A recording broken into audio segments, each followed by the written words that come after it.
Hello, నేను doctor Deepti, consultant plastic surgeon, eternal aesthetics. ముఖం మీద మచ్చలు, స్కార్స్ వేరు వేరు రకాల కారణాల మూలాన తయారవుతూ ఉంటాయి. దెబ్బ తగలడమో, యాక్నేనో ఆర్ ఏదన్నా ఇన్ఫెక్షన్ వచ్చి అది పగలడమో ఇలా జరిగినప్పుడు ఫేస్ మీద మార్క్స్ పడుతూ ఉంటాయి. మరి ఇవి పోవడానికి అసలు మనం ఏం చేయాలి, అసలు పడకుండా ఏం చేయాలి, ఇలాంటివన్నీ ఇవాళ ఈ వీడియోలో డిస్కస్ చేద్దాం. హలో, నేను doctor Deepti, consultant plastic surgeon, eternal aesthetics. So ముఖం మీద మచ్చలు పడినప్పుడు కానీ, యాక్నే కానీ, దెబ్బలు తాకినప్పుడు కుట్లు సరిగా వేయకపోతే పెద్ద పెద్ద మచ్చలు పడినాయి అనుకోండి, చాలామంది చిన్నప్పుడు ఏమనుకుంటారంటే ఏదో ఒకటి వేయించేసేసుకుందాం కుట్లు, అవి పెద్దగైనాక మనం ప్లాస్టిక్ సర్జరీ చేయించుకొని తీయించుకుందాం అని ఒక అపోహలో ఉంటారు. కానీ యాక్చువల్లీ ఏంటంటే దీంట్లో ఒక ముఖ్యమైన విషయం ఏంటంటే, ఒక్కసారి ఫేస్ మీద ఒక ఘాటు బాగా పెద్దగా పడితే కనుక అది పూర్తిగా తీసేయడం అనేది ఎవరి వల్ల సాధ్యం కాదు. అలా అది తీసేసి ఒక కొత్త స్కిన్ వేయడం అనేది సినిమాల్లో చూస్తాం, కానీ నిజంలో అది జరగదు. సో అసలు ముఖం మీద ఎప్పుడైనా దెబ్బలు తాకినప్పుడు చిన్న వయసులో కానీ పెద్ద వయసులో కానీ మనం చేయాల్సిన జాగ్రత్త ఏంటంటే, ఎర్లియస్ట్ పాసిబుల్ ఎంత వీలైతే అంత త్వరగా మీకు దగ్గరలో ఉన్న ప్లాస్టిక్ సర్జన్కి వెళ్ళి దానికి కుట్లు వేయించుకుంటే కనుక, ఆ తర్వాత వాళ్ళు చెప్పిన treatment next whatever 2-3 weeks follow అయితే కనుక మీకు మచ్చలు పడే అవకాశం చాలా తక్కువ. చాలా కేసెస్లో ఇలా చేసిన వాళ్ళకి పూర్తిగా మచ్చ అంటూ లేకుండా కూడా మనం చూసుకోవచ్చు అన్నమాట. ఇది ముఖ్యంగా మొదటి విషయం, అసలు మచ్చ అంటూ పడకుండా ఉండడానికి ఏం చేయడానికి. ఒకవేళ యాక్నే వచ్చినా కానీ ఆర్ ఏదైనా ఇన్ఫెక్షన్స్ వచ్చినా కానీ ఫేస్ మీద, ఆర్ ఏదైనా దెబ్బలు తాకి మీకు పెద్ద పెద్ద మచ్చలు వస్తే గనక మీరు తెలియకుండా జరిగిపోతే అసలు ఏం చేయాలి? సో ఫస్ట్ దీంట్లో ఒక ఇంపార్టెంట్ విషయం నేను చెప్పింది ఏంటంటే, అది పూర్తిగా పోతుంది అని అనుకోవకండి. మ్యాక్సిమం టు మ్యాక్సిమం 50% రిడక్షన్ చేసుకోవచ్చు కంపల్సరీ. కాకపోతే మనం పూర్తిగా పోవాలి అని ఏం చేస్తూ ఏదేదో చేస్తే మాత్రం దాని మూలన డబ్బు నష్టము, మీ హెల్త్ ప్రాబ్లమే కానీ పెద్ద రిజల్ట్ ఉండదన్నమాట మీకు. సో దీంట్లో ఫస్ట్ స్కార్ని బట్టి చిన్న చిన్న స్కార్స్ ఉన్నాయి అని అనుకుంటే కనుక లేజర్స్ ఇంప్లిమెంట్ చేసుకుంటాము. MNRF అని, ఫ్రాక్షనల్ CO2 అని, కాంబినేషన్ లేజర్స్ ఉంటాయి.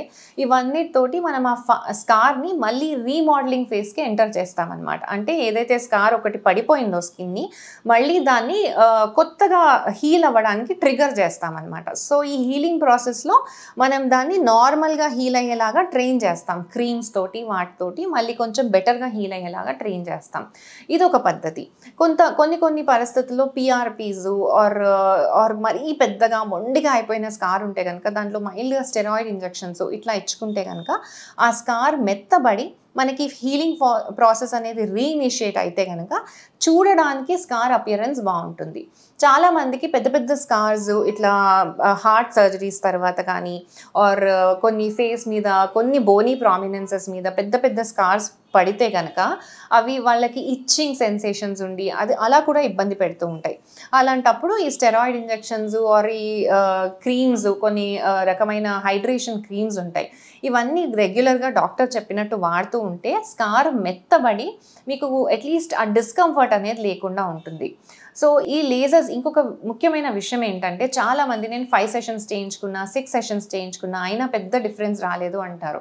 5-6 సెషన్స్లో మీకు ఎలాంటి పెద్ద డిఫరెన్స్ రాదు. మ్యాక్సిమం టు మ్యాక్సిమం 10-20% చేంజ్ మాత్రమే వస్తుంది. స్కార్స్ అనేటివి ఒక పద్ధతిలో అట్లీస్ట్ 50% చేంజ్ రావాలంటే minimum to minimum healing time is around 18-24 months. అంటే 1.5 to 2 years.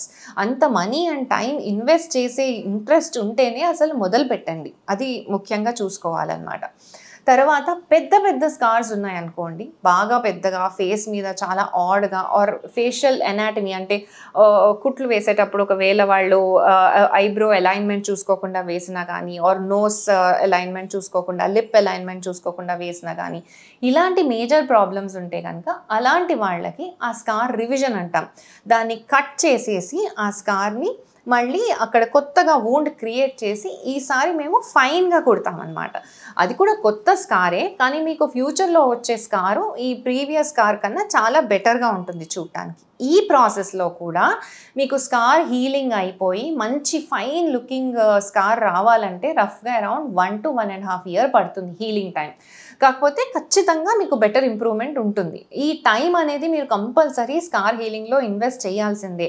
చూడటానికి చిన్నగా ఉంటుంది కానీ స్కార్స్ అనేవి కొంచెం ట్రబుల్సమ్ ఉంటాయి and difficult to treat also. So అవి చాలా డీప్ ఉంటాయి వాటి ఫైబ్రోసిస్ అనేది. సో అవి డీప్గా లోపటి నుంచి మనం చేంజ్ తీసుకొని రావాలంటే కనుక కంపల్సరీ టైం పడుతుంది.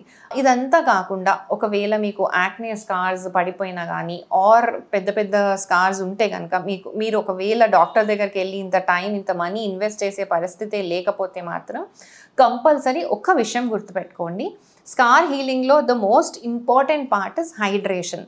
మీ అవైలబిలిటీలో మీ ఫైనాన్షియల్ కన్స్ట్రెయింట్స్లో దొరికే మాయిశ్చరైజర్ ఏది లేకపోతే కోల్డ్ ప్రెస్ కోకోనట్ ఆయిల్ కూడా పనిచేస్తుంది.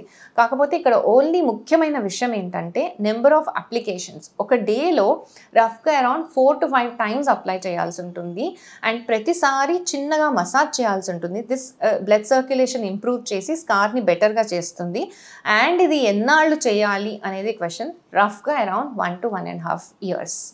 ఇలా చేస్తేనే స్కార్ బెటర్ అవుతుంది. ఇదంతా మీకు స్కార్ బెటర్ అవ్వాలని ఇంట్రెస్ట్ ఉంటే మాత్రమే. లేదు అంటే కనుక scars as such life threatening కాదు, ఎలాంటి ఇబ్బంది కాజ్ చేయదు, దాన్నలా వదిలేయచ్చు.